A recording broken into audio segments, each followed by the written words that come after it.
ભાવનગર શહેરમાં હિન્દુ યુવા સંગઠનના પૂર્વ પ્રમુખ ઉપર ધાર્યા વડે હુમલો કરવામાં આવ્યો। આ હુમલો રૂપિયાની લેતી દેતી મામલે ચેક બાઉન્સ થતાં ફરિયાદ કરાઈ હતી, જેની દાઝ રાખીને જીવલેણ હુમલો કરાયો હોવાનું અશોકભાઈ ગોહેલે જણાવ્યું હતું। સુભાષનગર વિસ્તારનો થોડીવાર પહેલાનો આ બનાવ છે। હાલ હિન્દુ યુવા સંગઠનના પૂર્વ પ્રમુખ અશોકભાઈ ગોહિલને સારવાર માટે સરકારી હોસ્પિટલ ખાતે ખસેડવામાં આવ્યા છે।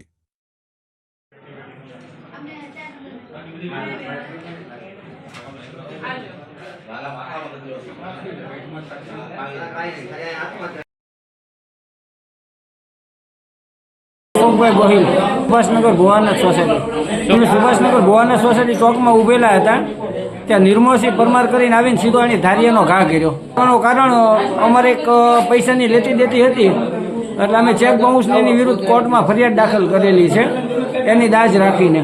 હું બજરંગ શહેરના પૂર્વ પ્રમુખ હતો અને હિન્દુ યુવા સંગઠન પૂર્વ પ્રમુખ।